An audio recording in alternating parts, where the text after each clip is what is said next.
اللہم بارک لنا فی رجب و شعبان وبلغنا رمضان۔ ناظرین و سامعین السلام علیکم ورحمۃ اللہ وبرکاتہ۔ ناظرین، رسول اکرم صلی اللہ علیہ وسلم کا ارشاد گرامی ہے کہ آپ یہ دعا رجب شعبان میں اللہ تبارک و تعالیٰ سے ضرور کیجئے کہ اے اللہ ہمیں برکت دے رجب اور شعبان میں اور ہمیں رمضان تک پہنچا دے۔ ناظرین، حقیقت حال یہ ہے کہ رجب کا مہینہ تیاری کا مہینہ ہے۔ اللہ والے یہ کہتے ہیں کہ رجب کے مہینے میں آپ بیج لگاتے ہیں، شعبان کے مہینے میں اس کو پانی دے کے پودا بناتے ہیں، اور پھر رمضان کے مہینے میں اللہ کی رحمت کا وہ پھل آپ کھاتے ہیں۔ ہمیں رمضان المبارک کی تیاری کرنی چاہیے۔ میں نے زکوٰۃ کے حوالے سے گزارش کی تھی کہ یہ جو ہمارے ہاں ایک تاثر پایا جاتا ہے کہ زکوٰۃ رمضان میں ہی دینی ہے، یہ درست نہیں ہے۔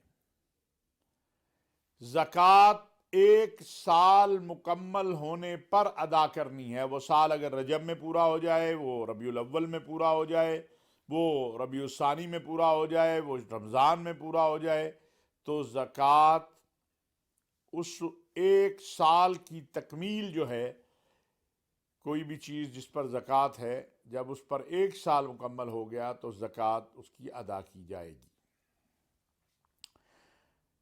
ناظرین، ماہ رجب میں سیدنا علی المرتضیٰ رضی اللہ تعالیٰ عنہ کا ذکر نہ کریں تو میں سمجھتا ہوں کہ حق ادا نہیں ہوتا۔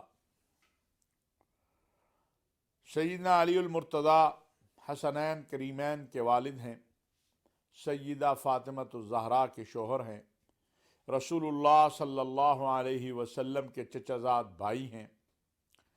بچوں میں سب سے پہلے اسلام قبول کر کے آپ نے رسول اللہ صلی اللہ علیہ وسلم کے ہاتھ پر بیعت کی ہے۔ ہجرت کی رات سیدنا صدیق اکبر رضی اللہ تعالیٰ عنہ جو ہیں، رسول اللہ صلی اللہ علیہ وسلم ان کے ساتھ روانہ ہوئے اور سیدنا علی المرتضیٰ رضی اللہ تعالیٰ عنہ کو اپنے بستر پر سلایا کہ اہل مکہ کی امانتیں ان کے حوالے کر کے مدینہ منورہ آ جانا۔ آپ خلفائے راشدین میں سیدنا عثمان غنی رضی اللہ تعالیٰ عنہ کے بعد خلیفۃ المسلمین امیر المؤمنین بنے۔ آپ سے رسول اللہ صلی اللہ علیہ وسلم کی محبت کا اندازہ اس بات سے لگایا جا سکتا ہے کہ آپ کے جگر کا ٹکڑا، آپ کی بیٹی سیدہ طیبہ طاہرہ فاطمۃ الزہرا رضی اللہ تعالیٰ عنہ کا نکاح سیدنا علی سے کیا گیا، اور یہ وہ چیز ہے، یہ وہ بات ہے کہ جو سیدنا علی کو ممتاز کر دیتی ہے کہ رسول اللہ صلی اللہ علیہ وسلم کی اولاد حسنین کریمین آپ کے سیدنا علی المرتضیٰ رضی اللہ تعالیٰ عنہ کے صاحبزادے ہیں۔ انشاءاللہ اس پر ہم بات کرتے رہیں گے۔ ناظرین، اس وقت جو پاکستان کے حالات ہیں، سانحہ پشاور ایک بہت بڑا سانحہ ہے۔ اللہ اکبر کی صدا کے ساتھ ہی دھماکہ ہوتا ہے اور 102 کے قریب شہداء ہیں اور بہت بڑی تعداد زخمیوں کی ہے۔ یہ دھماکہ کرنے والے مسجدوں میں بم دھماکے کرنے والے، بے گناہ انسانوں کا قتل کرنے والے یہ نہ اسلام کے نمائندے ہیں، نہ انسانیت کے نمائندے ہیں، نہ مسلمانوں کے نمائندے ہیں۔ پشاور پولیس کو، ان شہداء کو، غازیوں کو سلام پیش کرتے ہیں۔ یہ ہمارے لیے سر کا تاج ہیں۔ پاکستان کے دفاع، سلامتی اور استحکام میں انہوں نے اپنا خون دے کے پاکستان کو مضبوط کیا ہے۔ اس سانحے کے فوری بعد وزیر اعظم میاں شہباز شریف صاحب اور chief of the army staff general حافظ سید عاصم منیر صاحب پشاور پہنچے، زخمیوں کی عیادت کی، حالات کا جائزہ لیا، مکمل بریفنگ لی، اور پھر اس کے بعد گزشتہ 2 روز سے ہم دیکھ رہے ہیں کہ وزیر اعظم میاں شہباز شریف صاحب مسلسل تمام جماعتوں کو، پوری قوم کو یکجہتی کی دعوت دے رہے ہیں۔ ناظرین، 9/11 کے بعد پاکستان دہشت گردی کے جس بھنور میں پھنسا تھا، 80,000 سے زائد پاکستانیوں کی قربانی کے بعد ہم اس سے باہر نکلے تھے۔ اب ایک بار پھر یہ لہر چل پڑی ہے۔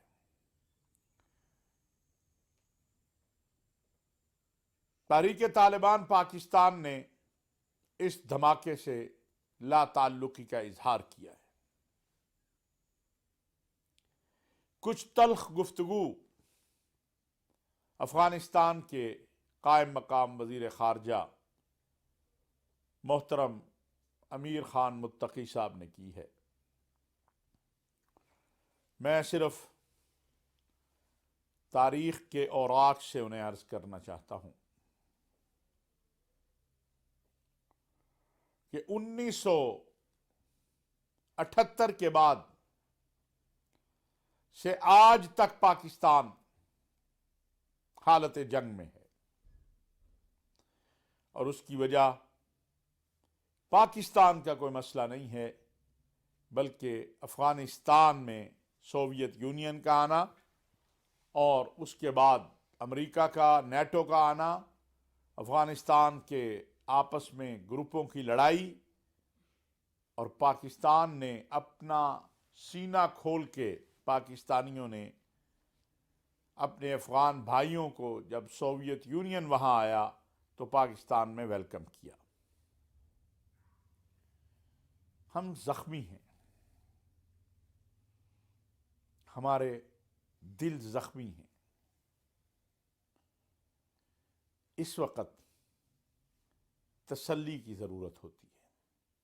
ایسے وقت میں جب آپ کے دل زخمی ہوں، جب آپ کے سامنے آپ کے جوان زخمی پڑے ہوں، اس وقت مرہم کی ضرورت ہوتی ہے۔ ہم مانتے ہیں، اور اس بات کو مانے بغیر گزارا ہی نہیں ہے، کہ پاکستان میں جو ہمارا بدن زخمی ہوتا ہے، ہمارا وطن زخمی ہوتا ہے، اس میں ہماری بھی غلطیاں شامل ہیں۔ خواجہ آصف صاحب نے اور ہمارے کئی دوستوں نے، پاکستان کے لیڈروں نے بات کی ہے، لیکن میری یہ گزارش ہوگی کہ ہم افغانستان کے امن کو پاکستان کا امن سمجھتے ہیں، اور آپ سے یہ امید رکھتے ہیں کہ آپ بھی پاکستان کے امن کو اپنا امن سمجھیں۔ غلطیاں آپ سے بھی ہوتی ہیں، غلطیاں ہم سے بھی ہوتی ہیں، ان کی اصلاح کی ضرورت ہوتی ہے، اور ہمیں مل کر ان کی اصلاح کرنی چاہیے۔ ناظرین، پشاور کے بعد میاں والی میں بھی تھانے پر حملے کی کوشش کی گئی، لیکن پنجاب پولیس کے جوانوں نے بھرپور جواب دیا اور اس کے نتیجے میں یہ حملہ ناکام ہوا، جس پر I G Punjab police, chief secretary Punjab وہاں گئے اور انہیں شاباش دی۔ تمام نوجوانوں کو، ایس ایچ او صاحب کو، جتنے بھی وہاں لوگ تھے جنہوں نے اس حملے کو ناکام بنایا۔ ایک طرف معاشی مسائل کا ہم شکار ہیں، دوسری طرف دہشت گردی کا معاملہ ہے، اور تیسری طرف سیاسی عدم رواداری اور انتہا پسندی ہے۔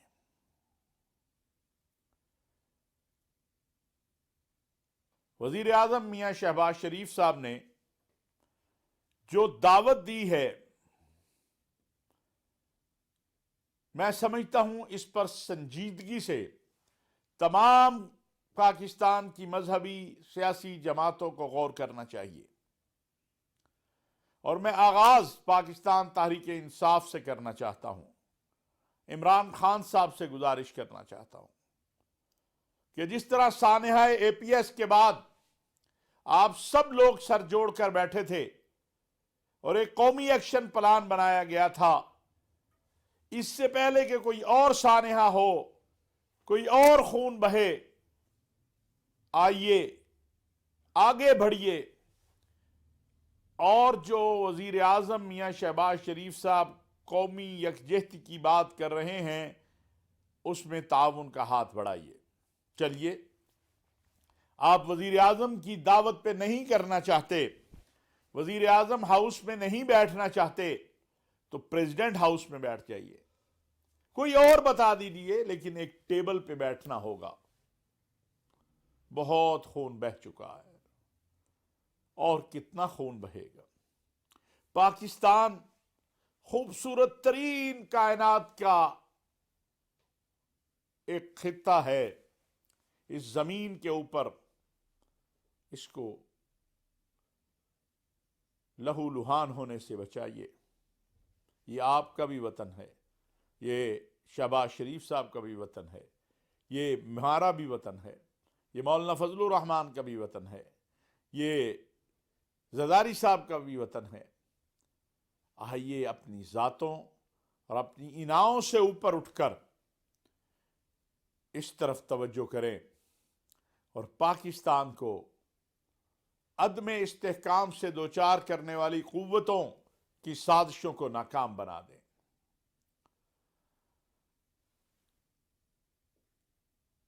ناظرین، آج کے دور میں سوشل میڈیا ایک بہت بڑی قوت بن چکا ہے۔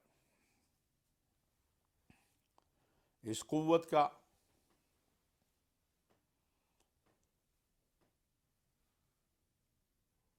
ہم دیکھتے ہیں کہ جائز اور ناجائز استعمال بھی ہو رہا ہے۔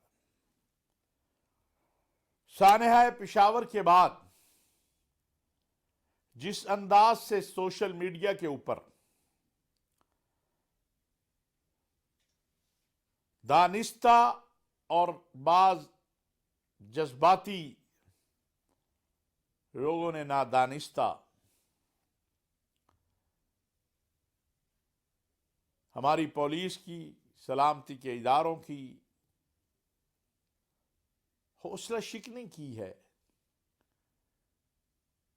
وہ قابل مذمت ہے، وہ قابل قبول نہیں ہے۔ ہمارے لوگ اپنی جانیں قربان کر رہے ہیں، ہمیں مل کر اپنے وطن کو امن کا گہوارہ بنانا ہے، اور اگر ہماری یہی کیفیت رہی